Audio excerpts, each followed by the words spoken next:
KTR role ఏంటి పార్టీలో? అంటే ఆయన పార్టీ టేకప్ చేసిన తర్వాత చాలా మంది ఏమంటుంటారంటే కేసీఆర్ కూడా అన్నాడని ఒక దగ్గర, నేనేం చేసిన కవిత కేటీఆర్ కదా మొత్తం చేసింది. నాకు హైపోథెటికల్ ఊహాగానాలు నాకు అవసరం లేదు. నేను చెవులతో విన్నాయి, నా కళ్ళతో చూసి నేను మాట్లాడతాను మీతో. మీరు మంచి సీనియర్ జర్నలిస్ట్ కాబట్టి నేను ఆ రకంగా నిజాలేం మాట్లాడతాను నాకు తెలిసినంత వరకు. నేను ఇలా ఒక స్టేట్ సెక్రటరీని నిన్నటి వరకు. మరి ఆ స్టేట్ సెక్రటరీగా పార్టీ ఓడిపోయిన తర్వాత ఏం చేయాలి?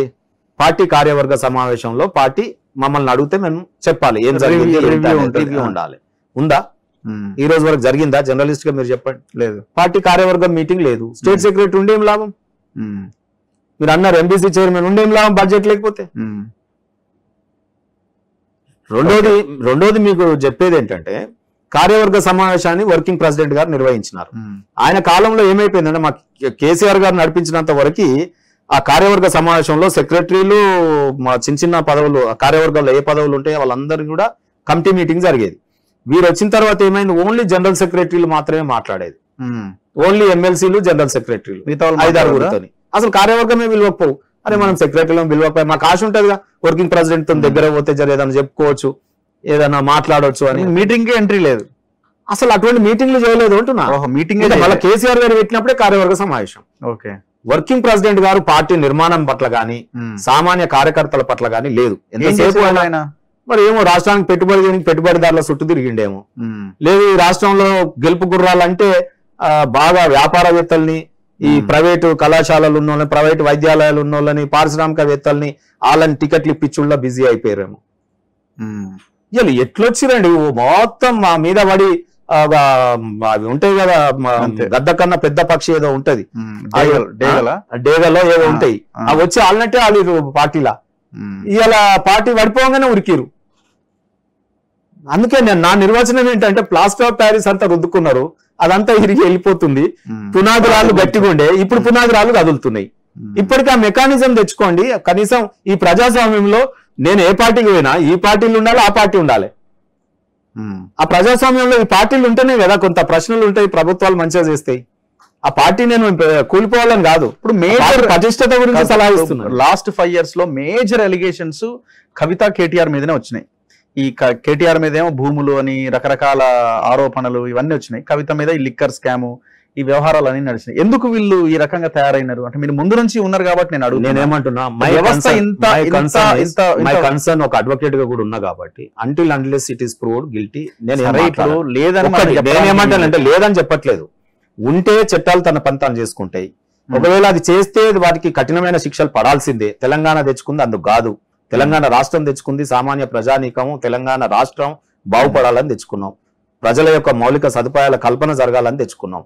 దానికి విరుద్ధంగా భూములన్నీ అన్యాక్రాంతం అయితే చర్య భూములు అన్యాక్రాంతం అవుతున్నాయి అన్నదే ఉద్యమం. తెలంగాణ రాష్ట్ర ఉద్యమం ఎందుకు చేసినాం? తెలంగాణ అంటే రాజశేఖర రెడ్డి గారిని కలిసినానంటే ఒకసారి రాజశేఖర రెడ్డి గారిని కలిసినప్పుడు ఇప్పుడు నాతో పాటు వచ్చిన కూడా వచ్చిండు. కలిసి మేము పొద్దున్నే పోయి ఒక లెటర్ ఇచ్చిన, సార్ రంగారెడ్డి జిల్లాలో భూములన్నీ అమ్మిర్రు, రంగారెడ్డి జిల్లాలో ఒక్క ప్రభుత్వ డిగ్రీ కళాశాల లేదు, మా ఉప్పల్ నియోజకవర్గానికి ఒక డిగ్రీ కళాశాల ఇవ్వండి సార్.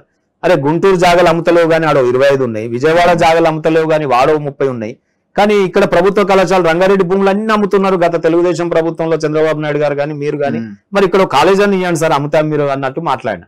అవి భుజం మీద కొట్టి అయినా ఒకటి శాంక్షన్ చేసిండు కానీ చేవెళ్ళకి చేసాడు. అంటే నేను అడిగింది ఉప్పల్ నియోజకవర్గాలు. అంటే ఆనాటి ముఖ్యమంత్రిని ఇట్లా నిలదీసి అడిగితే నేను కార్యకర్త పోయి లైన్ కట్టి మరి అడిగితే పనులైనాయి. మరి ఈ రోజు వచ్చి భూములు అన్యాక్రాంతం అవుతున్నాయి, వీళ్ళందరూ అమ్మేస్తున్నారు ప్రభుత్వ భూములు.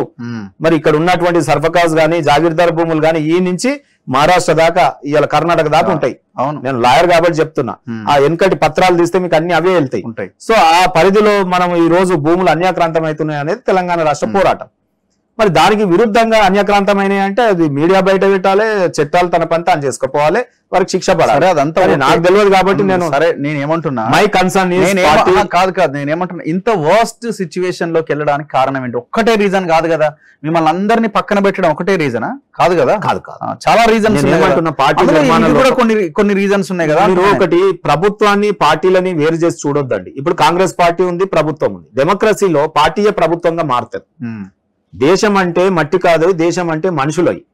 పార్టీ అంటే ఎంటిటీ కాదు, పార్టీ అంటే కూడా దాంట్లో ఉన్న మనుషులే పరిపాలనలోకి వచ్చేది కదా, ఆ పార్టీలో ఉన్నోళ్లే వస్తారు.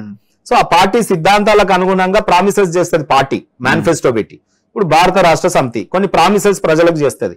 ఆ పార్టీలో ఉన్న వాళ్ళని బీఫామ్ ఆ పార్టీ గుర్తుకు ప్రజలు ఓటేస్తారు. అవును, దాంట్లో ఉన్నోళ్ళు వస్తే ఆ మేనిఫెస్టోలు చేసిన వాళ్ళు వస్తేనేమో బాగుంటది. కానీ ఈ మేనిఫెస్టోని నచ్చని వాళ్ళు అవతల పార్టీలో ఉండి వాళ్ళు గెలిచిన వాళ్ళని రెడీమేడ్ వాళ్ళని నడిచొచ్చే కొడుకులను తీసుకుంటే ఇట్లా చేసిపోతారు. నిజంగా పార్టీ ఎవరు మారాలి రఘు గారు? ఈ వేదిక ద్వారా నా రాజకీయ లక్ష్యం చట్టసభలో అడుగు పెట్టాలనుకోవడం. నా లక్ష్యం ఏది సిద్ధించడానికి నేను ఒక వేదికను ఎంచుకున్నా, అది భారత రాష్ట్ర సమితి.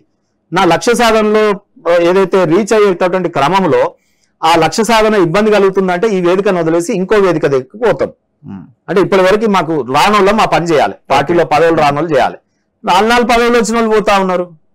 ఇప్పుడు మీరు ఇంతకు పార్టీ నుంచి బయటకు వచ్చేటప్పుడు మీకు ఎవరు ఫోన్ చేయలేదా బీఆర్ఎస్ నుంచి? నాకు ఎవ్వరు చేయలేదు. ఒక హరీష్ రావు గారు మెసేజ్ పెట్టినారు, మాట్లాడదాం తొందరపడకు అని చెప్పినారు. ఓకే, మరి ఏమన్నారు? ఏం రిప్లై ఇచ్చినారు? నేను అంటే అప్పటికి నేను మెసేజ్ పెట్టినాను. నేను చాలా విషయాలు మెసేజ్ లో పెట్టాను. ఈ పార్టీలో అంటే పార్టీ ఓరియంటేషన్ లో పెట్టిన ఉద్యమకారులని దృష్టిలో పెట్టుకొని నాకు ఒక డైలాగ్ బాగా నచ్చని డైలాగ్ ఉంది. తెలంగాణ ఉద్యమంలో నాకు ఒక డైలాగ్ కేసీఆర్ గారిది ఒక నచ్చింది. ఏంటి? తెలంగాణ రాష్ట్ర ఏర్పాటు నా జన్మ హక్కు, తెలంగాణ అభివృద్ధి నా పౌర హక్కు. ఆ నినాదం నాకు నచ్చింది. ఇప్పుడు ఏంది నచ్చలే అంటే ఒక నినాదము కేటీఆర్ గారు గులుగుతున్నారని తెలుసు పార్టీ కార్యకర్తలందరూ. ఆయనకు తెలిసి ఏం చేసిండు?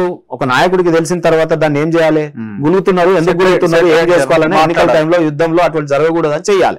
ఇమీడియట్ గా పిలిచి కాన్స్టిట్యూన్సీల వారిగా మెకానిజం ఉంది, వైర్లెస్ ఇప్పుడు ఉన్నాయి అంట. దాన్ని వాడుకొని ఆయన కూడా టెక్నాలజీ తెలిసిన ఆయన కదా, చదువుకున్న ఆయన కాబట్టి ఇవన్నీ చేయాలి. చేయకుండా ఏం చేసినారు? గులుగుడే గుద్దుడు గుద్దుడే, ఎయ్యూరి మీరు గుద్దురి గొర్రెలు అనుకున్నాడు. గులుగుడే గుద్దలే, అంతే గుద్దరు గుద్దీరు.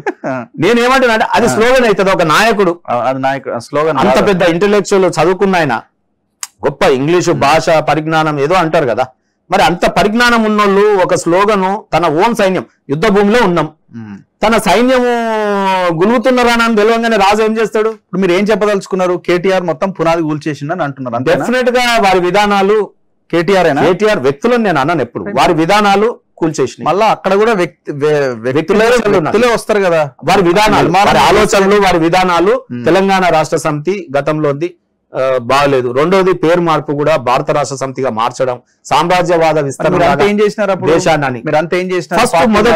మొన్ననే ఇన్నేళ్లు కొట్లాడిన 6 దశాబ్దాలు 60 ఏళ్ల కళ తెలంగాణ వచ్చింది. ఈ 5 ఏళ్లలోనే జర పరిపాలన చేస్తుండేమో, బిజీ ఉన్నారేమో, అది ఇట్లా చేస్తేనే అవుతుందేమో, వీళ్ళందరూ దొంగల్ని తీసుకుంటేనే ఏమైనా తెలంగాణ రాష్ట్రం అభివృద్ధి పేరు మారుస్తుంటే ఏం చేసినారు మీలాంటి ఉద్యమకారులు అంతా అంటున్నారు? అరే ఇది మనకి ఎమోషనల్ గేమ్ కదా, ఎమోషనల్ థాట్ కదా ఇదంతా.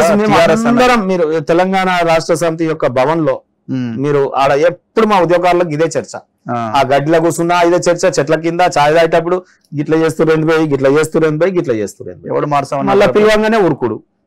నువ్వు అన్నట్టు కొంత కార్యకర్తలలో ఏమైతుంది అంటే ట్రావెల్